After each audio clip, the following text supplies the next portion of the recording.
the next one that we're going to go into is some original gangster wisdom. This is some of that OG wisdom. And this is what made this philosophy stand out from everything else that exists. And this is what made it so next level. And here's what it is. Something very, very simple, but it's everything. And by the way, this is very, very lost in what you're going to see on the internet. It's what really makes these ideas stand out. The idea is never speculate on what would work. Never say, here's what I think works. Rather, field experience is king, and only report your empirical results.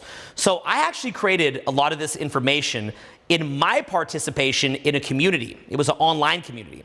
And in the same way that I've suggested to you to join up in a mentoring throughout these videos, I had my own mentors. And what we would do is we would have conversations all the time. Like my life was crazy.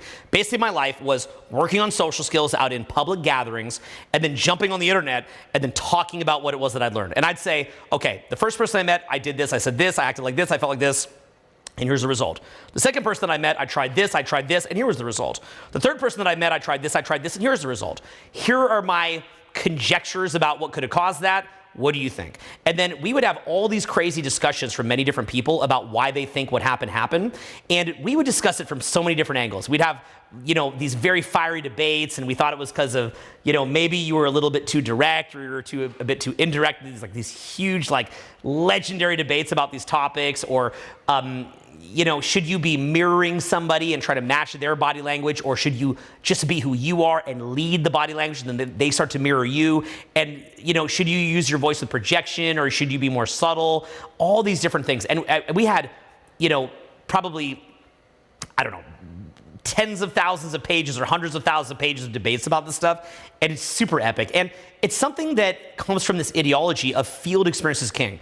Now, in this OG community, if you came into that group and you're like, you know what I think? I think that the way to socialize is like this and this. If you came in and did that, you're viewed as a complete clown. You have no respect in that community whatsoever. And what you really see in a lot of the internet these days is people who want to make their ideas about socializing fit a certain narrative. That could be a political narrative. That's incredibly common, by the way. It's very sad. A very, very, very common political narrative. There's this whole culture war going on, and people want to adapt social skills to their political narrative. There's also people who have they're teachers and they want to teach you how to be better socially in general, and they have authority, but they're probably not going out there and, hitting up social gatherings and field testing things and split testing them, because that's viewed as weird. But let me ask you a question. For as weird as that's viewed, how is it that we can study music and talk about musical technique? We can study sports and, a coach like Timothy S. Grover that coached Kobe Bryant, or Michael Jordan, or Phil Jackson who coached them. They can go super duper deep on this.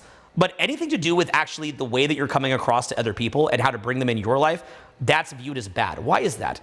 I view that as a sort of an elitist mentality, right? It's a very, very elitist mentality. It's this idea that, there's the elites, and then everybody likes them, and then there's the little plebeian peons, and they just rot in hell. That's the general mindset. So when there's somebody who actually begins to elevate themselves and say, I want to actually look at what's going on inside myself, look at areas that I am weak and leaking energy. I want to start looking at the way that I'm communicating. I want to look at the way that I offer value to other people. I want to start to look at ways to smoothly bring people into my life that they enjoy. As soon as somebody actually kind of breaks off the plantation and says, you know what, I want to actually do a little bit better, not only for me, but for others. It's amazing how many people are like crabs in a bucket and they say, no, don't do that. Like the idea of just going out and split testing something socially, like trying your voice in a different way, trying your humor in a different way, trying your eye contact in a different way, trying the way that you joke around in a different way, trying different types of invitations, different offers that you make to go and hang out, and just trying these different things, looking at different ways that you engage the groups of people that you're talking to. Just doing that for some people is so tough. But in reality, there was a very, very small group of people that said, you know what, we're going to just go out and test this. We want to get better socially. And what wound up happening, being real, for every 1 hour of content about what is actually effective socially, I would estimate there is about 10,000 hours of people ripping it to shreds. Stop and think about that. What does that mean, by the way?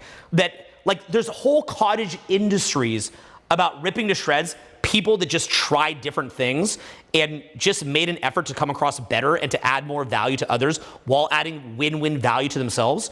For every hour of that, there's 10,000 hours of people flipping out about it, completely quoting it out of context, making it into something that it's not. What is that? To me, that's the extension of that scarcity mentality that I talked about. It's people that want to stay in this weird mode of being providers, of not being with people they're attracted to, not getting the jobs they want, not making the money they want, not networking and being around the friends they want, not being successful on social media, or they're being successful but in a way that's negative, which is not a win.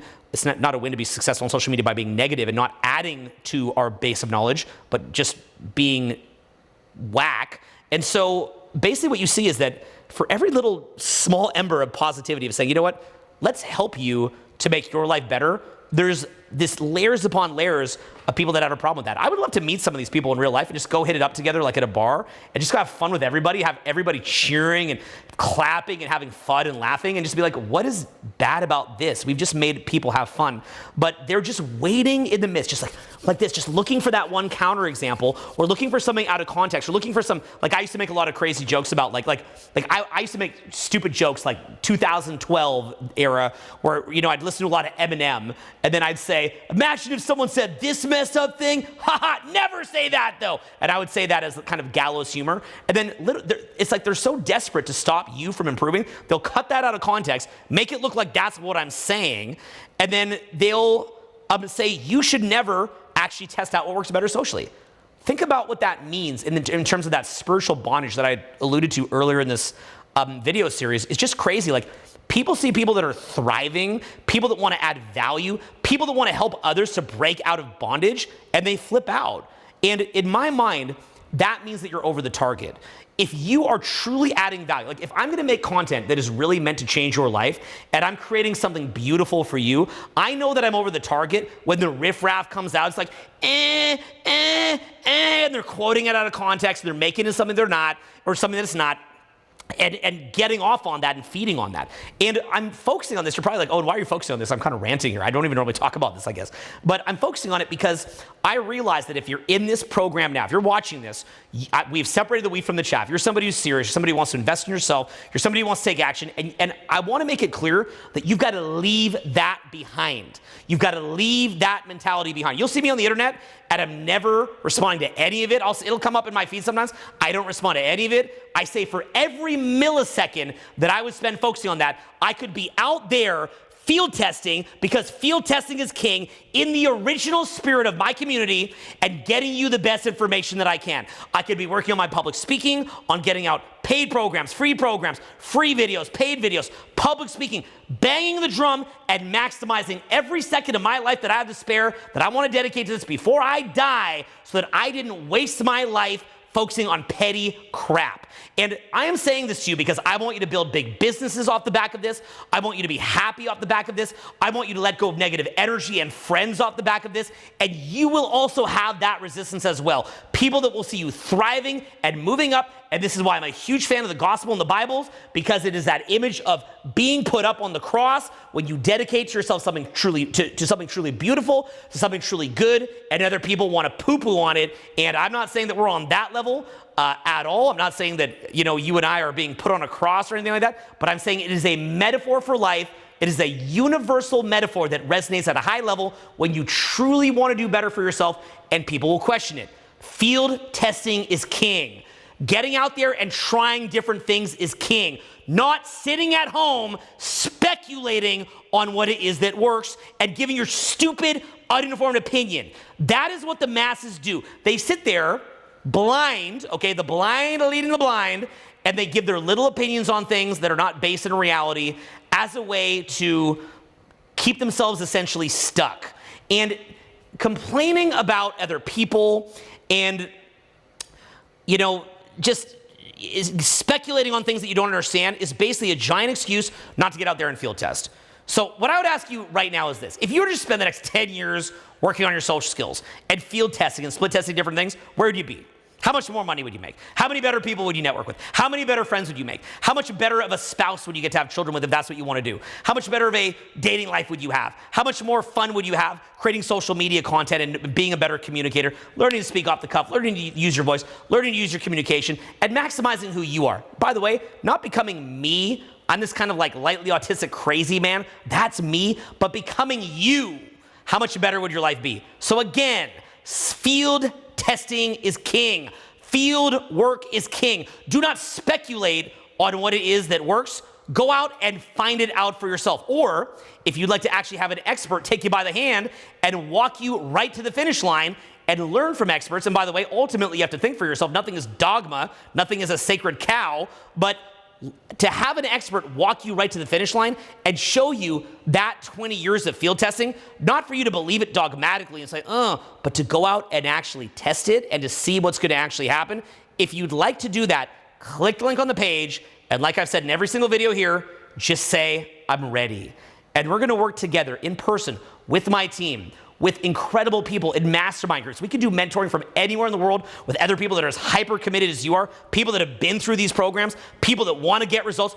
I will do mentoring courses where people, even when I get off, I've had it where they stay there overnight in 24-hour sessions just brainstorming and giving each other feedback. And you know what's funny about this? People who don't want to really improve, they hate feedback. They view it as annoying and they view it as criticism. People who want to improve actually like even harsh feedback. And I'll give you a lot of harsh feedback. I'll do so in a way that's constructive, but I will be blunt with you and I will not pull my punches. You meet me on the street, you ask for feedback, I'm not going to give it to you. Because I know you're not invested in it. I know you don't really want it. You want to be told you're great, I'll tell you you're great.